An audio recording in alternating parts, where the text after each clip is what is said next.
This is a word of advice to actually not just Doyle, but to all football clubs now. I know what you're going to say.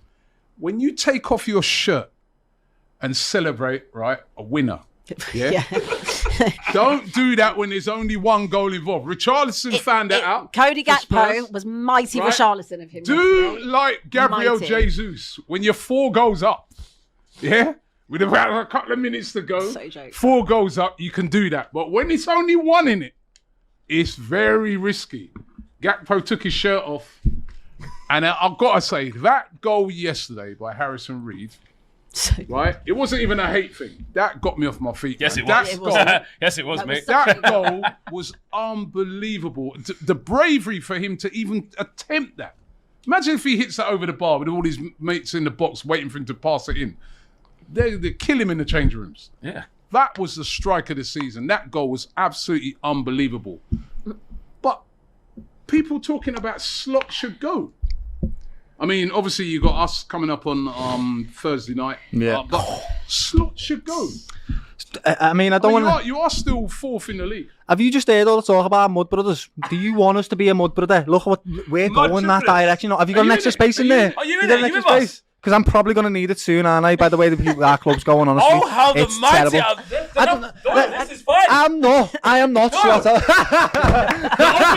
You want to sit up there? Go sit up there. Do you want to have a conversation? You want to take his offer? Not yet. Are you trying to do that Dragon's Den? What Yes. are you trying to do here? Yes, I am. Dragon's Den. Join me. Here, He's made you an offer. Let me just start by saying, we are crap.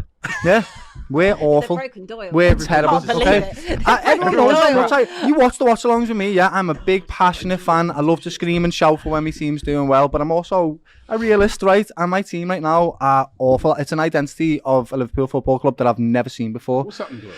A lot of different things, mate. We've bought a load of new players that haven't gelled in well, and now what we're doing in this current moment, the last 9 games that we've played, we're playing fear-based football, right? I was crying out for a diamond formation. And the reason for that was we kept losing. We were conceding millions and millions of goals, right? So the next thing that we need to do is get a diamond formation, pack out the centre of the park, and then that way we'll be less easy to play through. And then you watched the game yesterday, right? Did you see their goal? Their first goal, right through the middle of the pitch. Yeah. There's got 7 midfielders there, all just watching the ball flow past them, and Harry Wilson slots it. Great goal. So we're playing fear-based football, and it doesn't lead to any motivation for the players. It doesn't lead to motivation for the fans. Like, what are they supposed to cheer for? A sideways pass?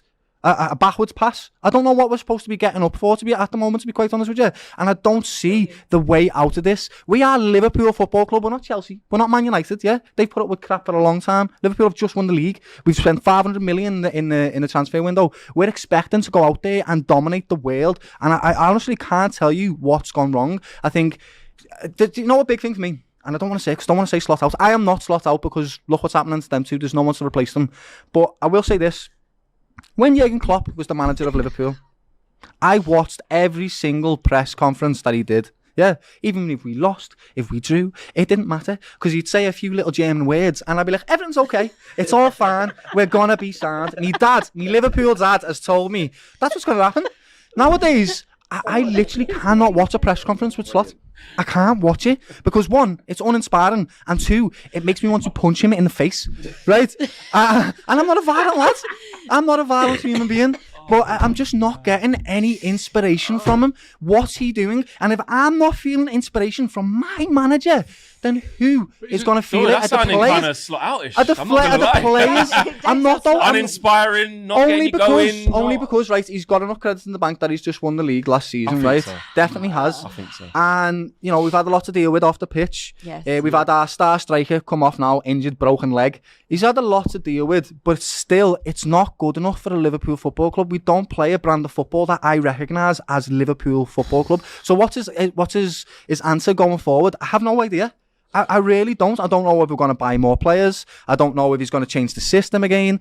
All I know right now is we're playing games not to lose, and that is not who Liverpool are. We're famous for doing comebacks. We're famous for being dogs and putting you to the sword. And now when people come to Anfield, They're getting points. I've watched my team play heavy metal football and now they play lullaby football, mate. I'm falling asleep every time I watch us. Even when we win, I'm not convinced. It's genuinely terrible, terrible football. I've got no other words for it. I don't know what to say about Slot or what the answer is. There is no other manager that's going to come in and then all of a sudden everything's going to change and it's going to be better. Maresca is not going to be the answer. Amarin's not going to be the answer. I don't know who there is out there right now that we can get. There's a massive, massive gap of quality in the managerial space. So does he deserve time though? Like he does. Like, he absolutely does. Yeah. Last year the guy won the league, and that was unexpected. And this is the thing as well. People have been saying about Slot that he hasn't done anything to that team. Right, that first season he didn't do anything. He did.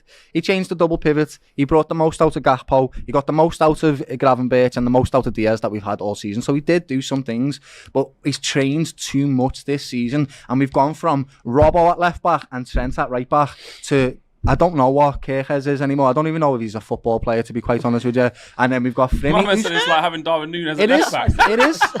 It's exactly like that. He's got a peanut brain, lad. I don't know what's the matter with him. He gets to the top of the pitch and then just goes... It's like having Darwin Núñez at left back. Do you know what insult that is?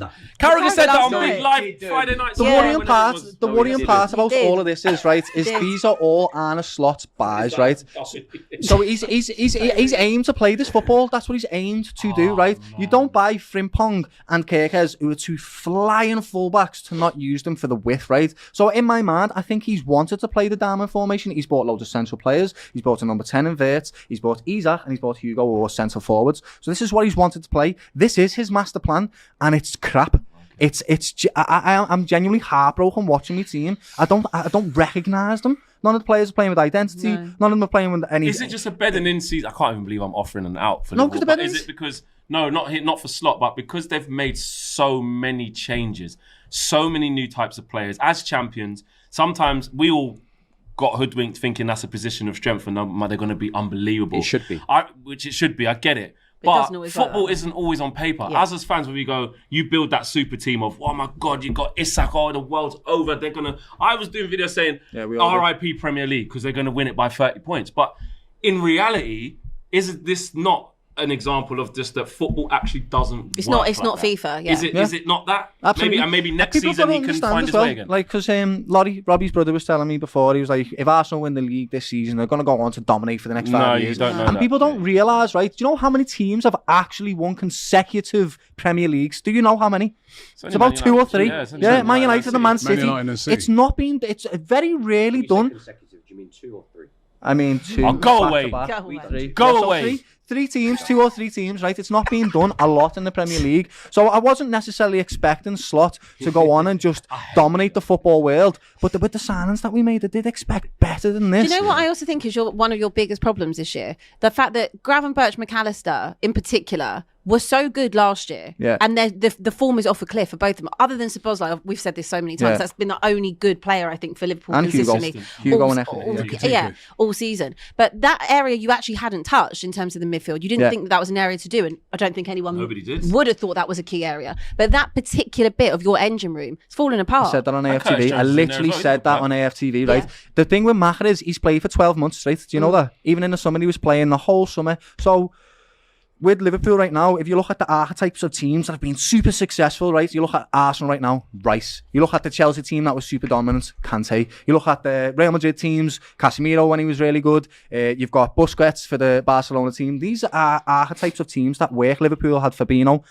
Right now, we don't have an out-and-out enforcer. Yeah. Gravenberch is not that. He's great. He's a majestic footballer. Macher is tired. He's got no legs anymore. Curtis Jones is trying his best to do that. But even himself, he's not that. That's not your play style, bro. You're a techie man. You're number 8 or 10. So I don't know what Liverpool need to do in the summer, but it's almost like we need to go out and buy a whole new team again. No, I think we need. Whoa. What the hell? Get the suitcase out. The briefcase. You need what? A new team?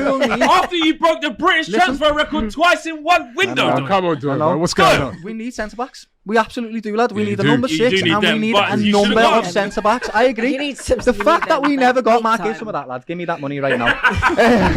The fact, Marc, Guéhi, where are you? Marc, lads, Marc.